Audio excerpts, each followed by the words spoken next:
zajíce, žirafy či krabince.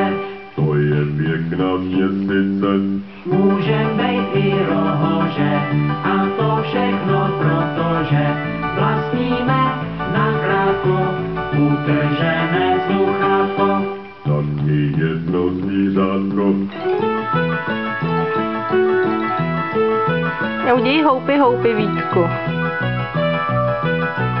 Houpy, houpy. My jsme žáci 3. B, bereme však na sebe podobu zajíce, žirafy či krabice. To je pěkná měsíce.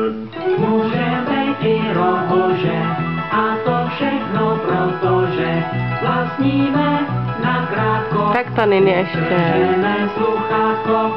Taky jedno zvířátko.